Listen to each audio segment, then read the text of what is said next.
Bihar librarian 2025 की तैयारी करने वाले सभी साथियों का हमारे इस YouTube channel open study area पर हार्दिक अभिनंदन है।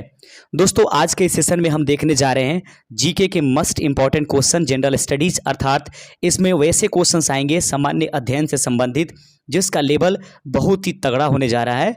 और याद रखेंगे, आज के सेशन में कुल मिलाकर के हम 41 या 40 क्वेश्चंस आपको पढ़ाएंगे और 41 और 42वें नंबर क्वेश्चंस आपसे पूछा जाएगा।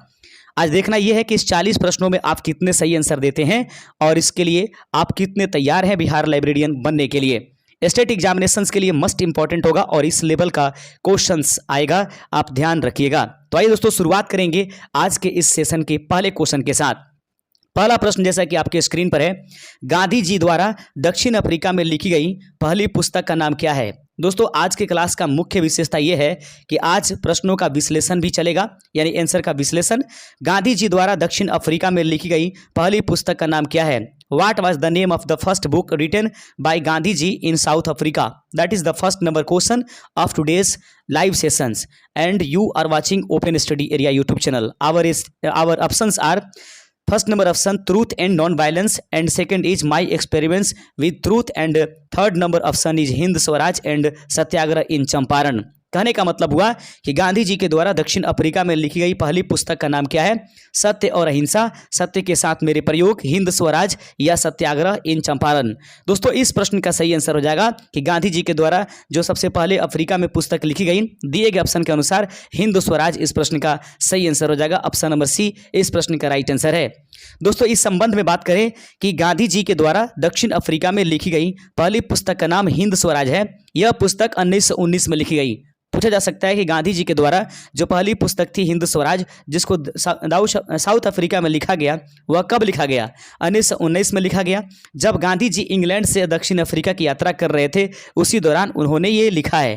हालांकि दोस्तों, इसे मूल रूप से गुजराती में लिखा गया था गांधी जी के द्वारा, लेकिन बाद में इसका अंग्रेजी अनुवाद भी प्रकाशित किया गया है। और साथ ही साथ याद रखिएगा, इसको एक पत्रिका में गांधी जी के द्वारा, यानी गांधी जी की जो पत्रिका थी उसमें छापा भी गया था। यदि आप इसको जानते हैं कि किस पत्रिका में गांधी जी का यह जो है बुक यानी कि पुस्तक हिंद स्वराज छापा गया, तो आप ज़रूर कमेंट करके बताइएगा। तो गांधी जी के द्वारा सबसे पहले दक्षिण अफ्रीका में छापी गई पुस्तक कौन सी थी। वह थी आपके पास स्वराज हिंद 1909 में, और जब गांधी जी इंग्लैंड से दक्षिण अफ्रीका की यात्रा कर रहे थे उसी दौरान उन्होंने ये लिखा था। आज के सेशन का ये दूसरा नंबर क्वेश्चन है कि किस भारतीय शासक को सर्वश्रेष्ठ योद्धा रणनीतिकार के रूप में इतिहासकार विसेंट स्मिथ ने माना है।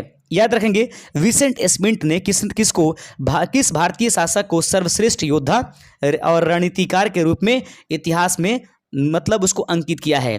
तो वह इतिहास में विसेंट स्मिथ के द्वारा किस भारतीय शासक को सर्वश्रेष्ठ योद्धा तथा रणनीतिकार बताया गया है। देखेंगे, इसका ऑप्शन है अकबर, अशोक, समुद्रगुप्त या सम्राट हर्षवर्धन। तो याद रखेंगे सही दोस्तों कि विसेंट स्मिथ के द्वारा जो है जो भारतीय शासक हैं समुद्रगुप्त, उनको जो है एक सर्वश्रेष्ठ योद्धा माना गया है और उन्हीं के द्वारा कुछ बातें भी कही गई हैं। इस संबंध में कहा जाता है कि इतिहासकार विसेंट स्मिथ ने समुद्रगुप्त को भारत का नेपोलियन कहा था। तो ये इंपॉर्टेंट हो जाता है कि भारत का नेपोलियन समुद्रगुप्त को किसने कहा था। सही आंसर होगा विसेंट स्मिथ ने उनको कहा था और उन्हें एक महान योद्धा और रणनीतिकार माना था। स्मिथ ने समुद्रगुप्त की सैन्य सफलताओं और साम्राज्य विस्तार को नेपोलियन बोनापार्ट की उपलब्धियों के समान माना था। यही कारण है कि भारत का नेपोलियन जो है समुद्रगुप्त को कहा जाता है और इसको कहने वाले व्यक्ति विसेंट स्मिथ थे। याद रखिएगा, आज का क्लास एक्सप्लेनेशन के साथ होगा और एक्सप्लेन आपको दिया जाएगा। दोस्तों, अगला क्वेश्चन है कि भारत में सबसे पुराना ज्ञान मानव निर्मित बांध कौन सा है। याद रखेंगे, भारत में सबसे पुराना ज्ञात मानव निर्मित बांध कौन सा है। Which is the oldest non man made dam in India. Bharat में सबसे पुराना ज्ञात मानव निर्मित बांध कौन सी है। ऑप्शन है कृष्णा राज, कोसी बैराज, खरग बसाल या फिर कलनई, यानी जिसको ग्रैंड एनीकटन भी कहा जाता है। तो दोस्तों, यदि आपको इसका आंसर मालूम है तो फटाफट हमसे पहले आंसर करते चलिए। भारत में सबसे पुराना ज्ञात मानव निर्मित बांध निम्नलिखित में से कौन सी है। सही आंसर हो जाएगा तीसरे का ऑप्शन नंबर डी, कलनई, जिसको ग्रैंड एनीकट के नाम से जाना जाता है। यह जो है भारत में सबसे पुराना मानव के द्वारा निर्मित की जाने वाली बांध है। आइए, इससे जुड़ी हुई कुछ मुख्य बिंदुएं हैं उसको पढ़ते हैं। भारत में सबसे पुराना ज्ञात मानव निर्मित बांध कलनई बांध है, जिसे ग्रैंड एनीकट के नाम से भी जाना जाता है। यह बांध तमिलनाडु में कावेरी नदी पर स्थित है। सबसे इंपॉर्टेंट की जो सबसे बड़ी बांध है मानव के द्वारा जो बनाई गई है, सबसे पुरानी बांध, वह जो है क्या है, कलनई बांध। यह कहाँ पर है, तमिलनाडु में। और यह किस नदी पर है, तो याद रखिएगा यह कावेरी नदी पर है। कलनई बांध का निर्माण 2वीं शताब्दी ईस्वी में चोल वंश के राजा करिकाल द्वारा कराया गया था। यह बांध लगभग 2000 वर्षों से भी अधिक समय से उपयोग में है और जल प्रबंधन के लिए एक महत्वपूर्ण संरचना है। अपने आप में एक बहुत बड़ी चीज है दोस्तों। यह प्रश्न तो कम लेकिन जानकारी बहुत बड़ी देकर के चली गई। आगे प्रश्न आपके सामने है, चौथा नंबर है, भारत में प्रथम राष्ट्रीय आय की गणना किस समिति के सुझाव पर आधिकारिक रूप से शुरू हुआ। भारत में प्रथम राष्ट्रीय आय की गणना किस समिति के सुझाव पर आधिकारिक रूप से शुरू हुआ। Under the recommendations of a which committee was India's first official national income calculated. Bharat में प्रथम राष्ट्रीय आय की गणना किस समिति के सुझाव पर कराया गया था। इसका ऑप्शन आपके सामने दिखाई दे रहा है। पहला है दादा भाई नौरोजी की समिति, फिर CN वकील समिति, या फिर NS काला समिति, या PC महानवोदय समिति के माध्यम से। इस प्रश्न का सही आंसर दोस्तों चौथे का ऑप्शन नंबर डी, PC महानवोदय समिति के माध्यम से जो है भारत में प्रथम राष्ट्रीय आय की गणना उसी के समिति के सुझाव के द्वारा कराया गया था। इस संबंध में जानकारी आपके सामने होगी कि भारत में राष्ट्रीय आय की आधिकारिक गणना 1949 में प्रोफेसर PC महालनोबिस की अध्यक्षता में गठित राष्ट्रीय आय समिति के सुझाव पर शुरू हुई थी। इस समिति में प्रोफेसर DR गार्डिकल और प्रोफेसर VKRV राव भी सदस्य थे। समिति ने राष्ट्रीय आय अनुमानों के आकलन और संकलन से संबंधित विभिन्न मुद्दों का समाधान करने के लिए एक व्यापक समूह की आवश्यकता को पहचाना। आगे बढ़ते चलते हैं। पांचवा नंबर क्वेश्चन आपके स्क्रीन पर आ गया है। उम्मीद करेंगे कि आप इस प्रश्न को आसानी से समझिएगा। प्रश्न है पांचवा, भारत के किस राज्य में सबसे अधिक सेज यानी कि स्पेशल इकोनॉमिक जोन्स उपस्थित है। भारत में किस राज्य में सबसे अधिक जो है सेज अर्थात स्पेशल इकोनॉमिक जोन्स उपस्थित है। Which India state has the maximum ये numbers of the special economic zones यानी कि सेज उपस्थित है। ऑप्शन है कर्नाटक में, गुजरात में, तमिलनाडु में, या फिर या देखेंगे आपके पास महाराष्ट्र में। महाराष्ट्र, गुजरात, तमिलनाडु या कर्नाटक, यह कौन सा ऐसे राज्य है जिसमें सबसे अधिक सेज पाई जाती है, जिसको स्पेशल इकोनॉमिक जोन के नाम से जाना जाता है। पांचवे का सही आंसर होगा दोस्तों ऑप्शन नंबर सी, तमिलनाडु में सबसे अधिक जो है सेज उपस्थित है। पांचवे का ऑप्शन नंबर सी इसका सही आंसर है। बढ़ते चलते इसके एक्सप्लेन की तरफ, और एक्सप्लेन किया गया है कि दोस्तों भारत में तमिलनाडु राज्य में सबसे अधिक विशेष आर्थिक क्षेत्र जिसको हम लोग सेज के नाम से जानते हैं वह है। 2024 तक अगर बात करें कि तमिलनाडु में 40 परिचालन होने वाले सेज थे, जो कि किसी भी अन्य भारतीय राज्य में सबसे अधिक है। आगे है, इसमें कहता है कि विशेष आर्थिक क्षेत्र जिसको सेज एक ऐसा क्षेत्र है जिसमें व्यापार और वाणिज्य कानून देश के बाकी हिस्सों से अलग होते हैं, जिसका उद्देश्य निवेश को आकर्षित करना और निर्यात को बढ़ावा देना है। सेज को कर लाभ और अन्य प्रोत्साहन प्रदान किए जाते हैं ताकि वे अधिक प्रतिस्पर्धी बन सके और विदेशी निवेश को आकर्षित कर सके। आप देख रहे हैं open study area YouTube channel. दोस्तों बिहार लाइब्रेरियन की संपूर्ण तैयारी के लिए आप हमारे चैनल को सब्सक्राइब जरूर कर लीजिएगा। और अभी तक दोस्तों अगर आपने हमारे इस चैनल से प्रकाशित की जाने वाली, हमारे चैनल की तरफ से दी जाने वाली PDF ई बुक जो है बिहार लाइब्रेरियन साइंस और जो आपके पास आर्ट ऑफ टीचिंग है जिसको शिक्षण की कला कहते हैं, अगर आपने नहीं लिया है तो जल्द से जल्द इसको परचेज जरूर कर लेंगे। दोस्तों पूरे सिलेबस को कवर करते हुए लाइब्रेरियन साइंस और आर्ट ऑफ टीचिंग का यह ई बुक आपको दिया जाता है। दोस्तों इस दोनों ई बुक का कीमत जो है मात्र 80 रुपये है, लेकिन अगर आप चाहते हैं कि आपको क्लास के PDF भी उसके साथ इंक्लूड करके हमेशा आते रहे मस्ट इंपॉर्टेंट क्लास की, उसके साथ लगातार आपको जब तक आपकी एग्जाम्स नहीं होती हैं मस्ट इंपॉर्टेंट क्लास के PDF भी आपके पास चलते आ रहे हैं इस लाइव क्लास का, तो इसके साथ आपको 80 में प्लस आपको 20 ऐड कर देना होगा। यानी 100 रुपीज पेड करने के बाद आपको ई बुक के साथ साथ लाइव क्लासेस की महत्वपूर्ण जितने भी क्लासेस होंगे उनके PDF भी फ्री में लगातार आपको भेजी जाएगी। तो आगे है, मालवी किस फसल की प्रसिद्ध किस्म है। याद रखेंगे मालवी किस फसल की किस्म है। Malvi is the famous variety of which crops, गेहूं, कपास, मूंगफली या सरसों। याद रखेंगे दोस्तों मालवी जो है गेहूं की एक उच्च उपजी किस्म या प्रसिद्ध किस्म के रूप में जानी जाती है।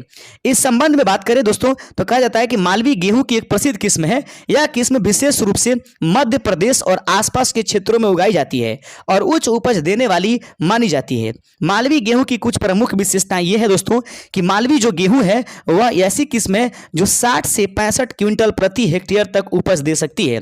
किसी भी प्रकार का आपका कोई क्लास छूट जाता है तो दोस्तों हमारे इस यूट्यूब चैनल के प्लेलिस्ट में एक प्लेलिस्ट बना हुआ है और उसमें प्लेलिस्ट का नाम है बिहार लाइब्रेरियन भर्ती 2025। उसमें आप अपने छूटे हुए क्लास को कवर कर सकते हैं।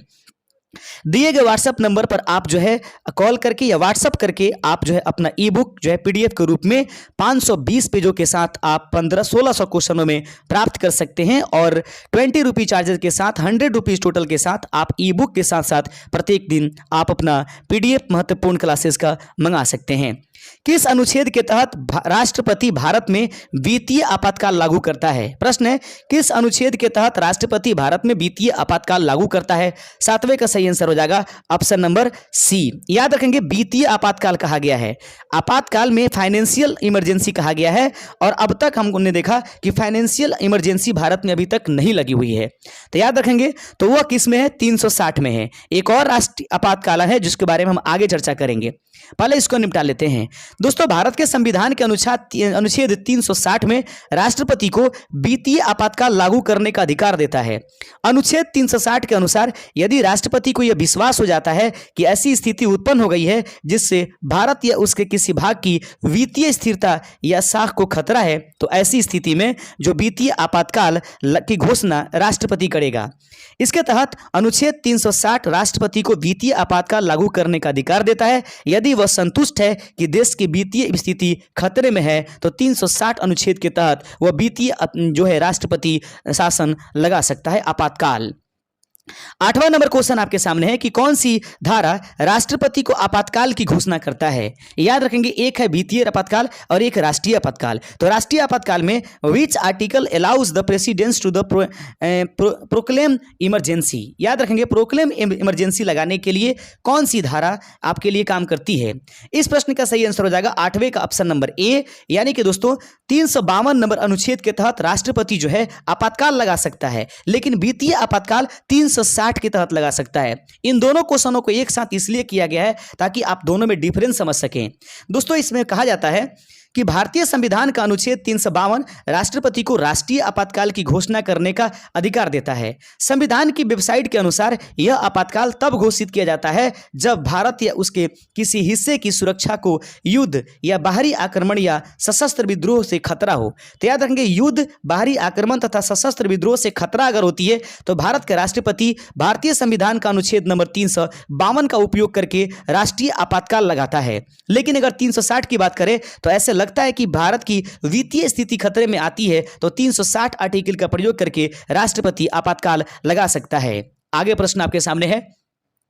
9वां नंबर प्रश्न है कि भारत में सबसे अधिक कोयला किस राज्य में पाया जाता है? Which state has the maximum कोयला रिवर्स इज या रिजर्व्स इन इंडिया।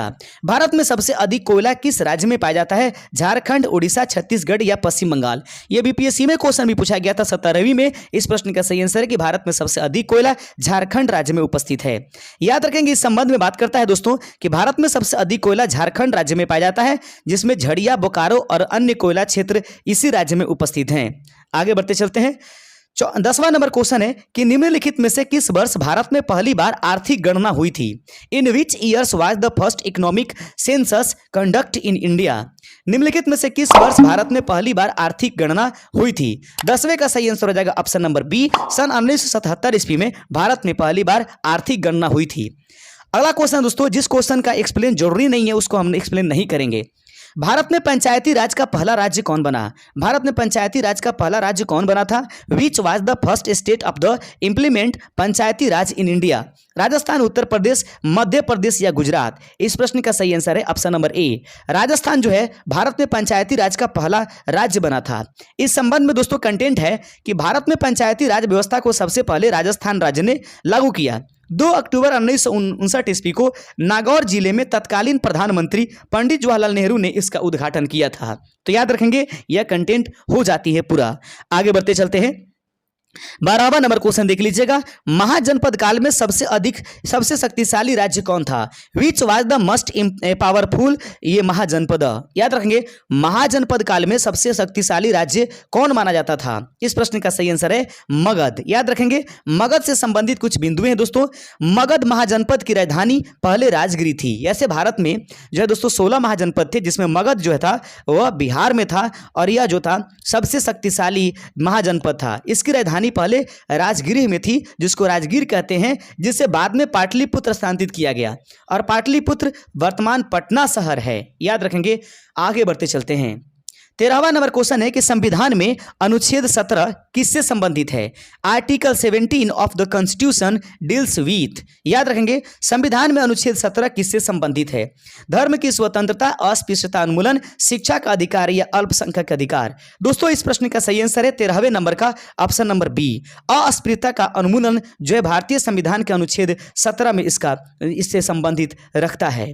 दोस्तों इस संबंध में हम लोग थोड़ा सा कंटेंट जोड़ लेते हैं कि भारतीय संविधान का अनुच्छेद 17 अस्पृश्यता का उन्मूलन से संबंधित है। इसका अर्थ है कि किसी भी रूप में छुआछूत का आचरण करना गैर कानूनी है और कानूनी रूप से यह दंडनीय हो जाएगा। आगे बढ़ते चलते हैं।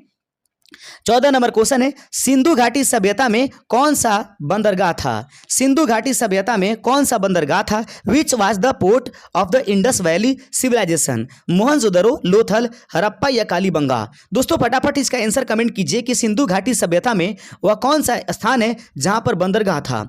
याद रखेंगे, बंदरगाह वाले स्थल जो है सिंधु घाटी सभ्यता में लोथल को बोला जाता है। ऑप्शन नंबर बी इस प्रश्न का सही आंसर है। दोस्तों इस संबंध में बात करें कि सिंधु घाटी सभ्यता का सबसे प्रमुख बंदरगाह शहर लोथल था। यह अहमदाबाद के पास गुजरात में स्थित था। लोथल सिंधु घाटी सभ्यता का एक महत्वपूर्ण व्यापारिक केंद्र था और इसे गोदी अर्थात गोदी यानी डॉकयार्ड के रूप में भी इस्तेमाल किया जाता था। दोस्तों इस संबंध में बात करें कि यह शहर साबरमती नदी के किनारे स्थित था और माना जाता है कि यह समुद्री व्यापार के लिए एक महत्वपूर्ण स्थल भी था। 15वां नंबर क्वेश्चन देख लीजिएगा, भारत में सबसे बड़ा कृत्रिम झील कौन सी है? भारत में सबसे बड़ी कृत्रिम झील कौन सी है? 15वें का सही आंसर है ऑप्शन नंबर ए, गोविंद सागर। दोस्तों बहुत मेहनत के बाद पीडीएफ और उसके बाद क्लास हम आप लोगों के लिए तैयार करते हैं और आप बिना वीडियो के लाइक किए हुए अभी निकल जाते हैं। दोस्तों याद रखिएगा, अगर इस वीडियो पर कम से कम आपको 1000 लाइक्स नहीं पहुंचता है 2 दिनों के अंदर तो आपकी क्लास रोकी जाएगी। याद रखेंगे, क्योंकि आप सिर्फ अपने बेनिफिट के रूप में देख रहे हैं। दोस्तों इसको लाइक कर दीजिए, अपने दोस्तों में शेयर कर दीजिए। इससे आपका क्या जाता है, आप सब्सक्राइब करेंगे, हमारा मनोबल बढ़ेगा और जितने मनोबल बढ़ेगा हम आपके लिए उतना मेहनत करेंगे। इसलिए हम आपसे रिक्वेस्ट करते हैं कि प्लीज़ आप अपने क्लास को कंटिन्यू रखवाने के लिए लाइक सब्सक्राइब करें और अपने दोस्तों में शेयर कीजिए। और आपको ज़रूरत पड़े तो आप ये पीडीएफ यानी ई बुक लीजिए। अगर आपका मन नहीं धरता है तो कोई दिक्कत नहीं है, ये इसमें आपकी अपने फायदे और घाटे हैं, लेकिन चैनल को तो आप आगे बढ़ाइए, आप इसके सदस्य बनिए। भारत में सबसे बड़ा कृत्रिम झील कौन सा है? गोविंद सागर। ऑप्शन नंबर ए इस प्रश्न का सही आंसर है। दोस्तों इस संबंध में बात करें कि भारत की सबसे बड़ी कृत्रिम झील गोविंद बल्लभ पंत सागर है, जो उत्तर प्रदेश की सोनभद्र जिले में उपस्थित है। इसका सही आंसर हो जाएगा। 16वां नंबर प्रश्न है कि प्रसिद्ध गोल्डन जो क्वाड्रिलेटर है योजना किससे संबंधित है? प्रसिद्ध गोल्डन क्वाड्रिलेटर योजना किससे संबंधित है? अब ये बात अगर समझ में आ जाए कि गोल्डन क्वाड्रिलेटर का मतलब क्या होता है, तो गोल्डन क्वाड्रिलेटर का मतलब होता है स्वर्ण चतुर्भुजाकार योजना।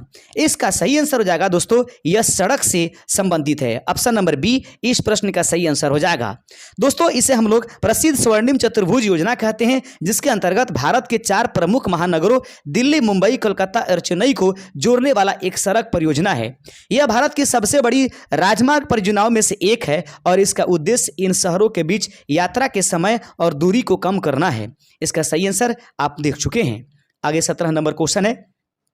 प्रश्न है कि कुरुक्षेत्र युद्ध के बाद कौन सा गद्दी पर बैठा? कौन गद्दी पर बैठा? कुरुक्षेत्र का जो युद्ध हुआ उसके बाद कौन जो है गद्दी पर बैठाया गया? 17 का सही आंसर है युधिष्ठिर। याद रखें, कुरुक्षेत्र युद्ध के बाद जो है युधिष्ठिर को जो है गद्दी पर बैठाया गया। ऐसा क्यों किया गया इसके बारे में देखते हैं।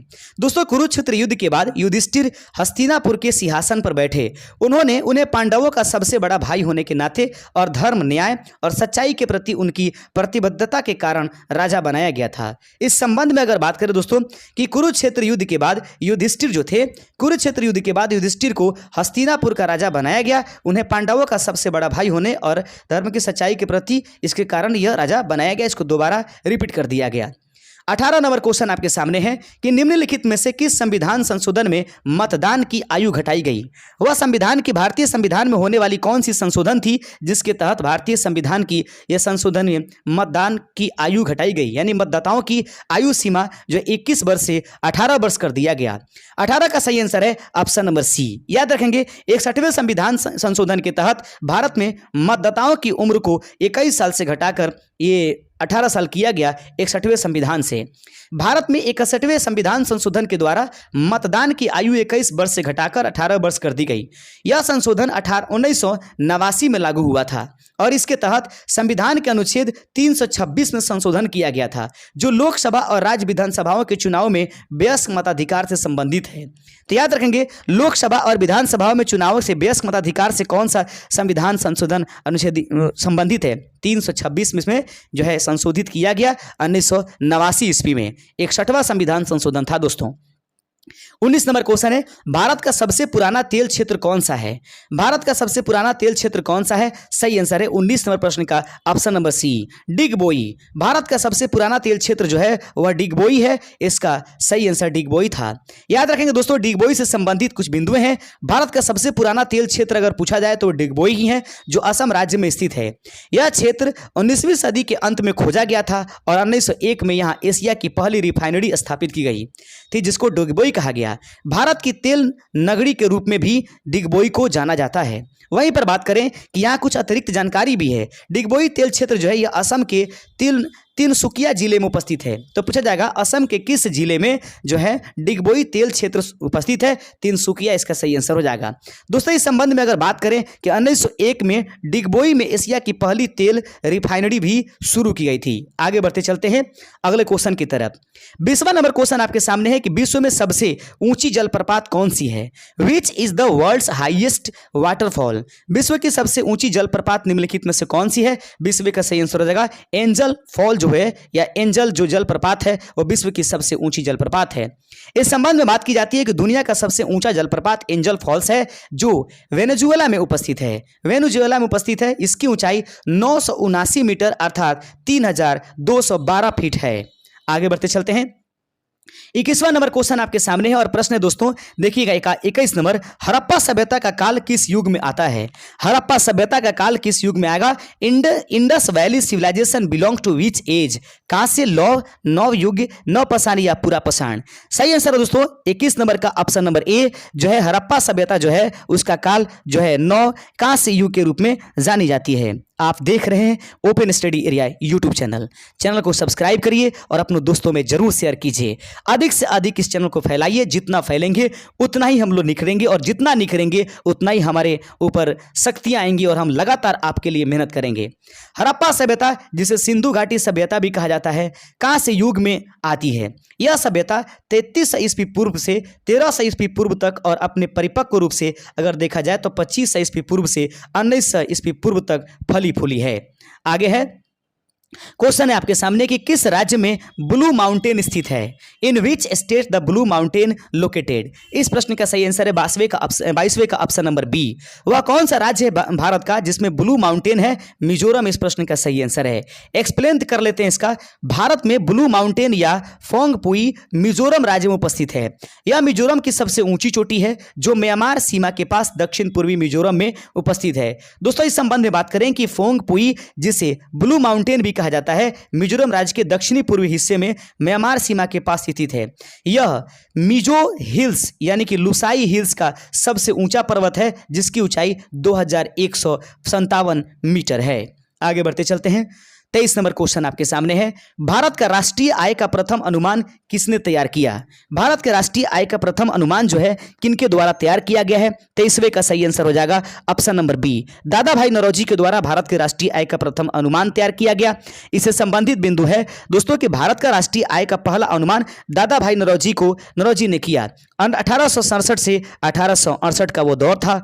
उन्होंने अपनी पुस्तक poverty and un British rule in India में इसका उल्लेख किया था। इस समय उन्होंने प्रति व्यक्ति आय ₹20 अनुमान लगाया था। बात करें इसी संबंध में 1931-32 में प्रोफेसर वी.के. राव ने राष्ट्रीय आय का पहला वैज्ञानिक अनुमान लगाया था। 1949 में प्रोफेसर पी.सी. महालनोबिस की अध्यक्षता में राष्ट्रीय आय समिति का पहला आधिकारिक प्रयास भी किया गया था। आगे बढ़ते चलते हैं। 24 नंबर क्वेश्चन है, भारत में पहली बार चुनाव आयोग का गठन कब हुआ? भारत में पहली बार चुनाव आयोग का गठन कब हुआ? दोस्तों इस प्रश्न का सही आंसर है कि भारत में पहली बार चुनाव आयोग का जो गठन है वह ऑप्शन नंबर बी 1950 में किया गया था। दोस्तों इसके बाद 25वां नंबर क्वेश्चन है कि ग्रीष्मकालीन मानसून भारत में किस दिशा से प्रवेश करता है? इस प्रश्न का सही आंसर हो जाएगा 25वें का ऑप्शन नंबर बी दक्षिण पश्चिम से। ग्रीष्मकालीन मानसून भारत में किस दिशा से प्रवेश करती है? दक्षिण पश्चिम इसका सही आंसर हो जाएगा। भारत में ग्रीष्मकालीन मानसून दक्षिण पश्चिम दिशा से आता है और केरल तट से यह प्रवेश करता है। आगे है 26 नंबर क्वेश्चन देख लीजिए। भारत में सर्वोच्च न्यायालय की स्थापना किस वर्ष हुई थी? तो सही आंसर है 26 नंबर का ऑप्शन नंबर बी। सन 1950 ईस्वी में भारत में सर्वोच्च न्यायालय की स्थापना की गई है। दोस्तों इस संबंध में बात की जाए कि संविधान के अनुच्छेद 124 में कहा गया है कि भारत का एक सर्वोच्च न्यायालय होगा। यानी कि संविधान के किस अनुच्छेद में सर्वोच्च न्यायालय की बात की गई है? अनुच्छेद 124 में। संविधान के लागू होने के साथ ही 26 जनवरी 1950 को सर्वोच्च न्यायालय अस्तित्व में आया था। आगे बढ़ते चलते हैं।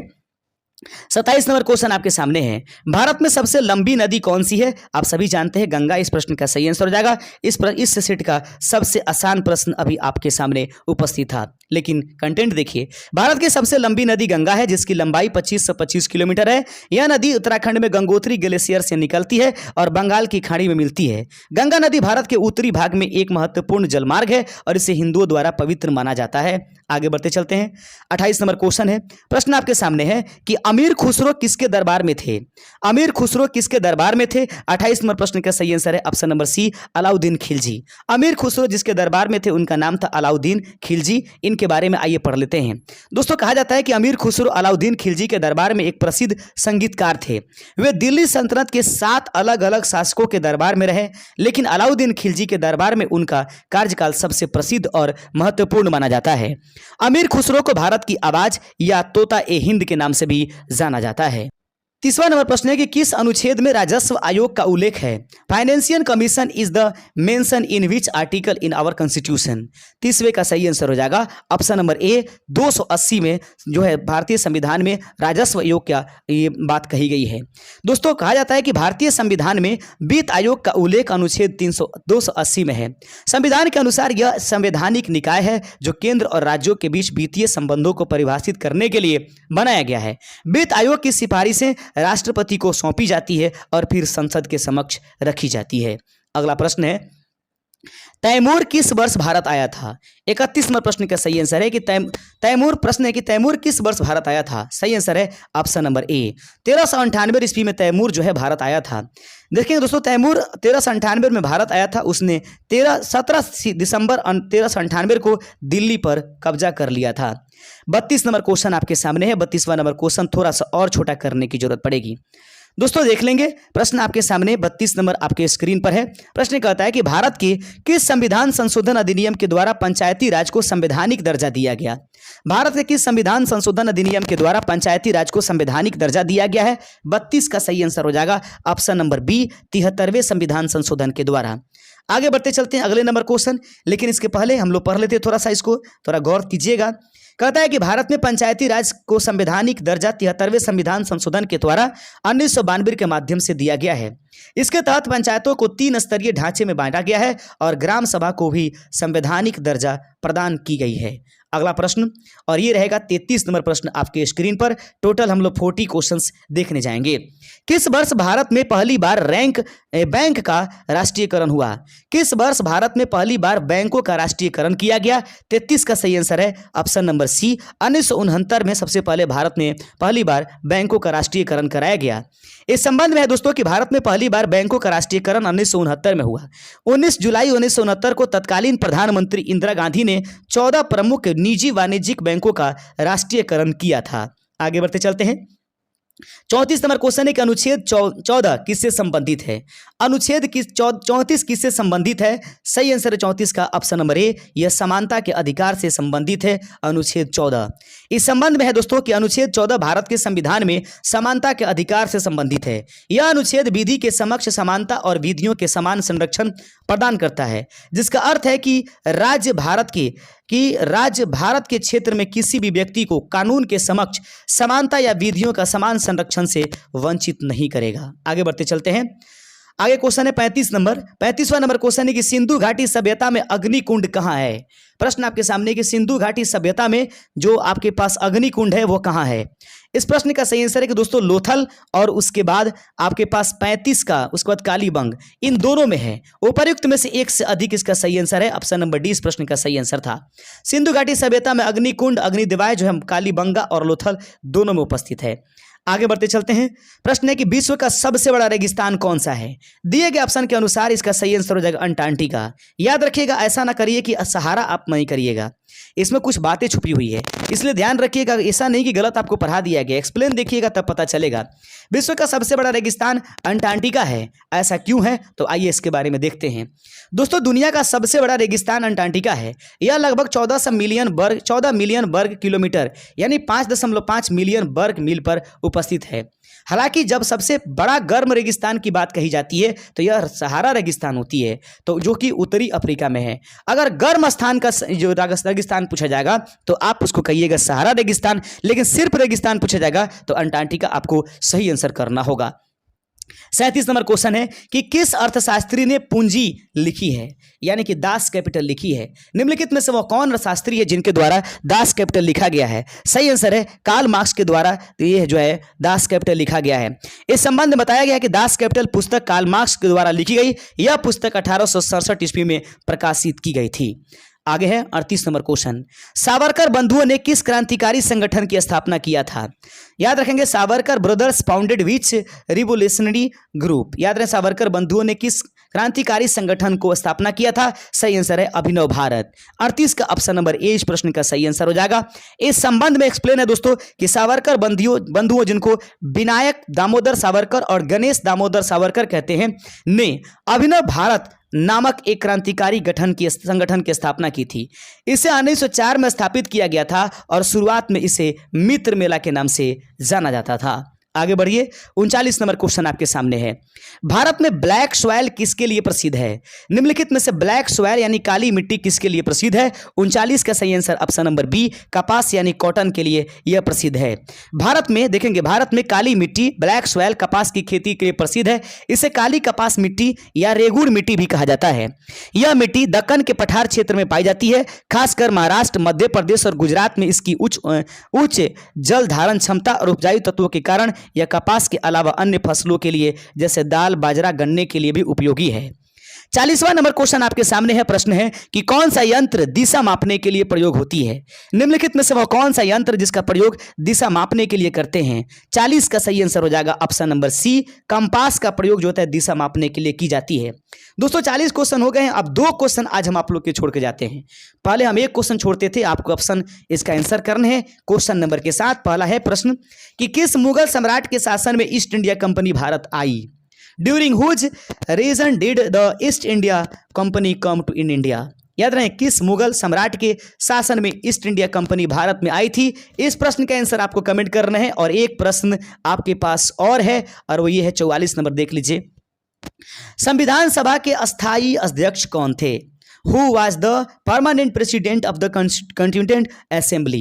याद रखेंगे संविधान सभा के अस्थायी अध्यक्ष के रूप में कौन जानते हैं? तो याद रखेंगे, देखना यह है कि 42 और 44, 43 नंबर क्वेश्चन थोड़ा हमने उसमें से क्लिक किया है, तो 42 और 44 ऐसे करके इसका सही आंसर आपको कमेंट करना है। देखना कि कितने लोग गौर से हमारे क्लास को देखे हैं और कौन कौन अंत तक पहुंचे हैं। आपका आंसर सही है नहीं, हम कमेंट बॉक्स में आपको रिप्लाई जरूर करेंगे। शुक्रिया दोस्तों।